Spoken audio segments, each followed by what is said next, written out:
सिद्धेभ्यः ओम नमः सिद्धेभ्यः ओम नमः सिद्धेभ्यः। अहिंसा परमो धर्म की। आचार्य गुरुवर श्री कुंद कुंद भगवान की। आचार्य गुरुवर श्री ज्ञान सागर मुनि महाराज की। जय लो परम पूज्य संत श्रवण आचार्य भगवान विद्यासागर जी महामुनि राज की। समस्त आचार्य संघ की। आप लोग जानते हैं, फिर भी आपके सामने यह विषय रख रहा हूँ। रख लें? अच्छा, जानते तो है ही आप, फिर भी रखने योग्य है। साक्षात प्रभु नहीं है। रिद्धिधारी मुनि महाराज आज नहीं मिल रहे हैं, फिर भी परंपरागत जो जनवाणी हमें उपलब्ध होती है, उसके आधार पर बड़े बड़े आचार्यों ने आज तक काम किए हैं। मोक्ष मार्ग देखने को नहीं उपलब्ध होता। जैसे आप लोग गाड़ी घोड़े के द्वारा आ जाते हैं तो रास्ता तो दिखता है, किंतु आज मोक्ष मार्ग क्या है यदि कोई पूछता है तो क्या बताएं भैया? बड़ा विचित्र प्रश्न है, लेकिन इसका उत्तर भी ऐसा ही है। ये देखने योग्य नहीं, यदि दिखाने योग्य नहीं, देखना चाहें तो श्रद्धा की आँखों से दिख सकता है। इसके आगे हम कुछ भी नहीं कर सकते। थोड़े से आप लोगों को याद दिलवा दूं।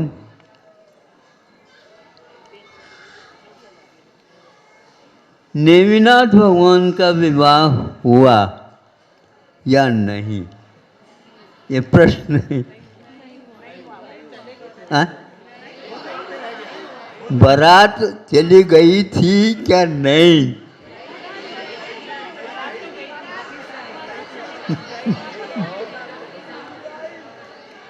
हम तो इससे अनभिज्ञ है, आप लोग जानकार हो, उत्तर दो ना जल्दी।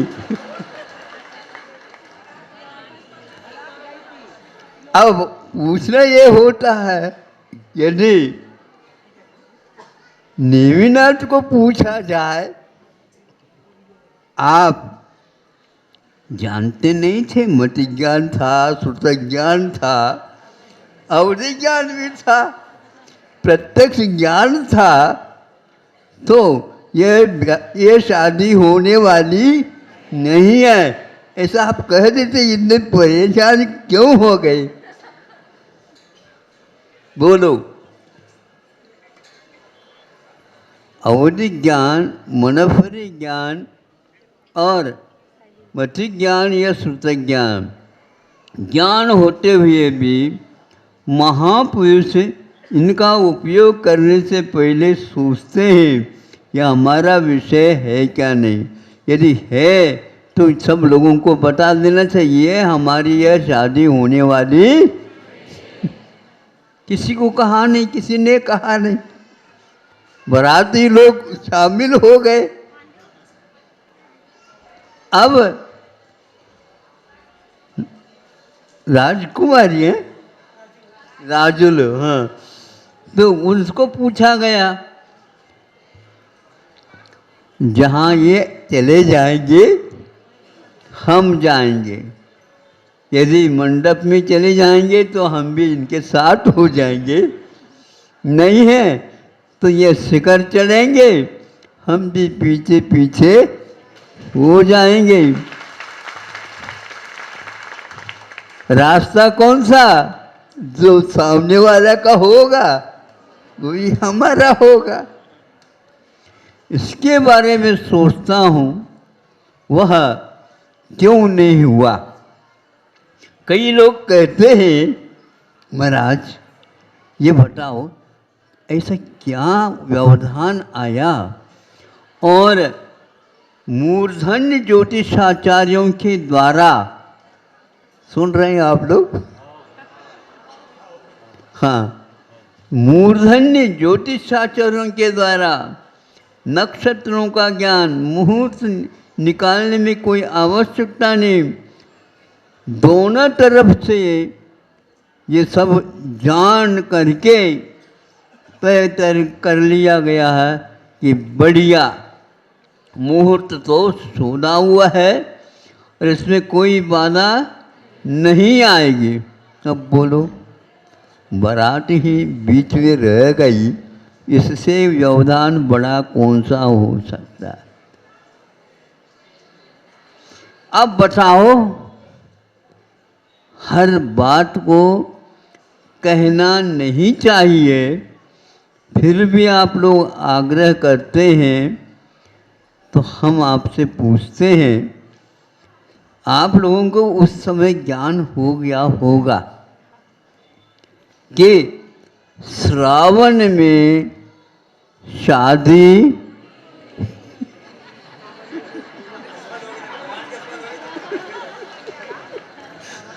आप बोलो, श्रावण में आज आप लोग शादी क्यों नहीं करते? हमें अपने राजुल को सुरक्षित रखना है।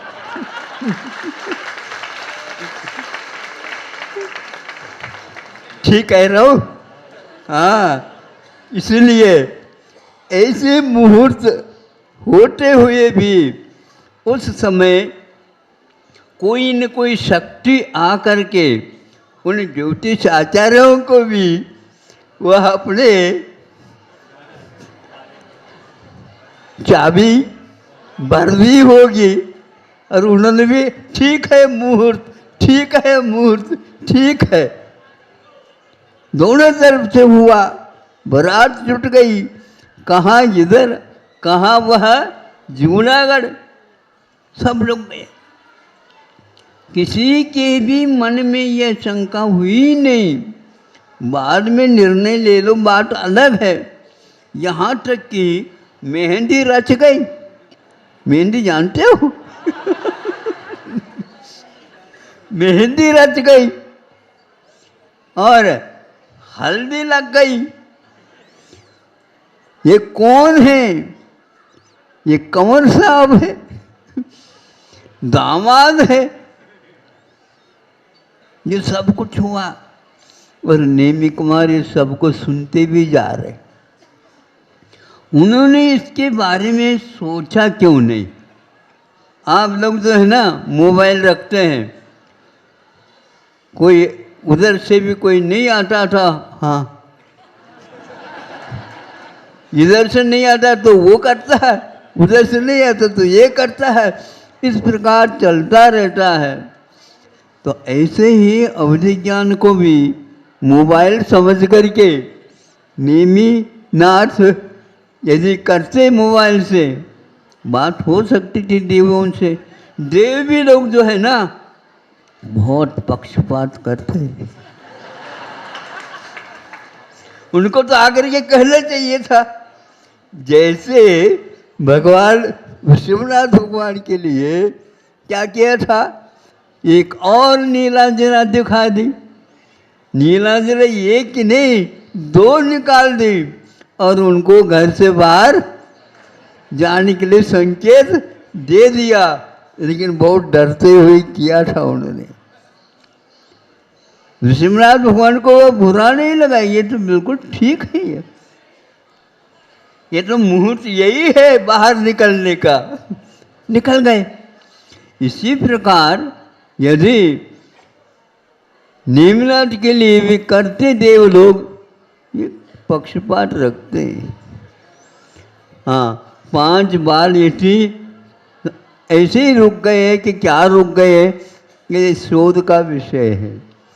जब अवधि ज्ञान वाले भी शोध नहीं कर पा रहे हैं और आप आज थीसिस शोध प्रबंध लिखना चाहोगे, कहाँ तक पहुँचोगे?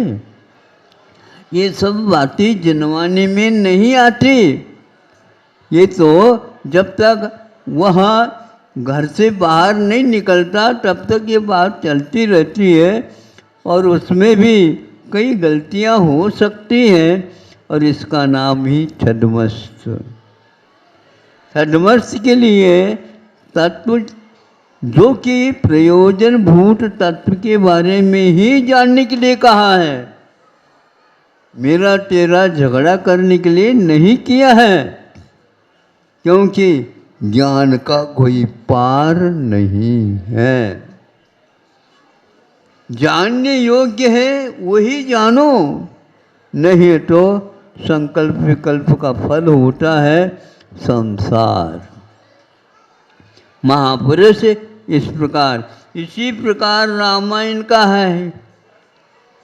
दोनों से वर और वधू दोनों तरफ से मुहूर्त निकाले गए। अब बोलो, इतने व्यापक है। निम्ना तो जैनियों के साथ थोड़ा सा व्यापकता रखते हैं, लेकिन राम की कथा तो सारे विश्व में फैली हुई है। वहाँ पर भी यही हुआ। यदि सीता के साथ उनका हुआ संबंध हुआ तो आप लोगों को याद है, ज्ञात है, सुना है, पढ़ा है, सब कुछ किया।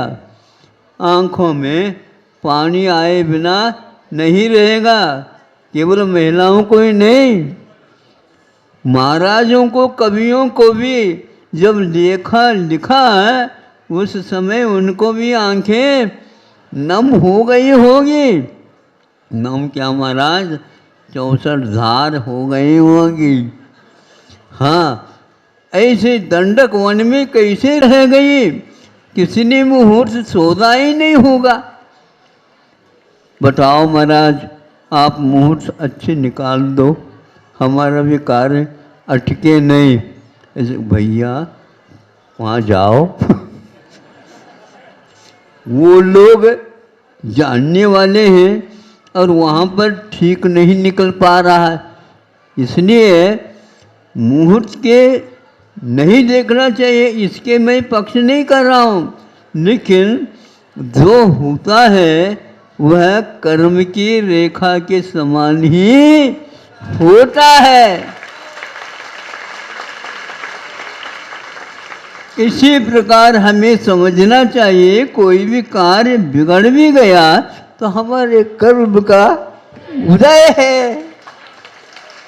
ठीक है ना? आपको बात समझ में आ रही है? इसीलिए घर में पति और पत्नी का, माता का, पिता का, भाई का, बहन का, भाई भाइयों का कभी भी संघर्ष नहीं होना चाहिए। इनमें इनका कोई दोष नहीं है और हमारा कर्म का उदय है और हमें तो भोगना ही पड़ेगा, किसी से जो रुक नहीं सकता। अरे महापुरुषों को जब वह नहीं छोड़ता है, फिर हम कौन से वन की मूली है बताओ? हाँ, आप लोगों को यह विषय समझ में आ गया, क्योंकि मुझे बहुत बार बार ये खटकता है। तो हमने कहा भैया अपने कांटा स्वयं ही निकाल लो। अब आप लोग जा कर के कहेंगे, देखो सुनो, यह व्याह का जो विषय है यह अपने अपने कर्मों के अनुसार ही होता है। हाँ, इसमें आप कैसे भी मुहूर्त निकालो, मुहूर्त निकालने के उपरांत शादी हो भी जाए तो भी वही जो होगा फल कर्म के अनुसार होगा। और इसके ऊपर विश्वास जो रखता है वही विवाह के लिए हाउ कह देता है। यदि यह जिम्मेदारी लेने की क्षमता नहीं है, किसी को बाध्य नहीं करो। क्या समझे? आपके कहने से तो हम तो फंस गए। कभी कभी आपस में थोड़ा सा संघर्ष हो जाता है, तो आ करके कहते, पति पत्नी दोनों आ गए, नमस्ते महाराज आशीर्वाद दे दो। क्यों, क्या बात हो गई? क्या क्या बात हो, आप तो समझते हैं ही नहीं। आपको तो ज्ञात है ही ना, आपको ज्ञात कराने से क्या मतलब? नहीं, फिर भी कुछ हमें कह दो ताकि थोड़ा सा हल्का हो जाए। ऐसे कहते, महाराज 40 वर्ष हो गए, आगे कहूँ 40 वर्ष हो गए झेलते हुए।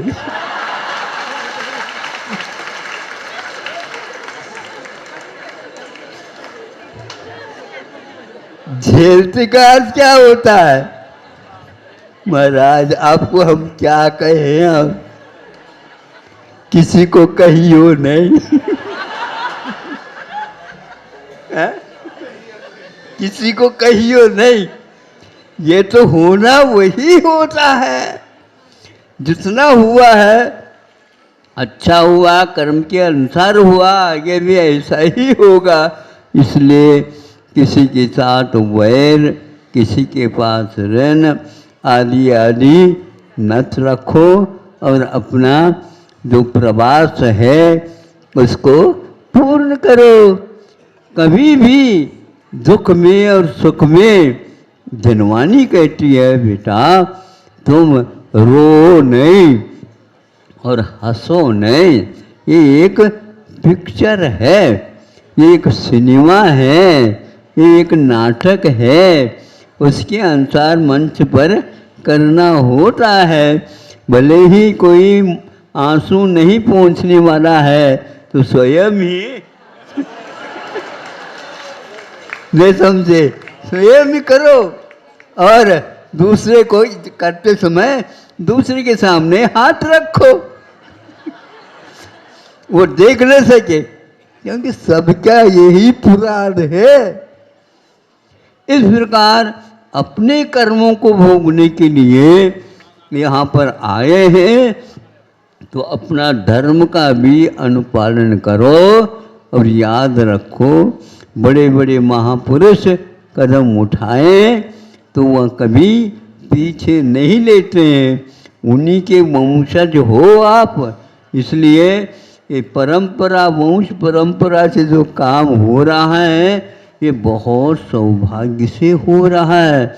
4 पुरुषार्थों का विवेचन आप लोगों के लिए किया गया है, उसके अनुसार चलोगे, निश्चित रूप से भविष्य भी सुंदर ही रहेगा, उज्जवल रहेगा। और किसी से कुछ मांगो नहीं, प्रभु से यदि मांग सकते हो तो हम और कुछ नहीं चाहते हैं, केवल आपका समागम हमें आगे भी मिलता रहे। अहिंसा परमो धर्म की।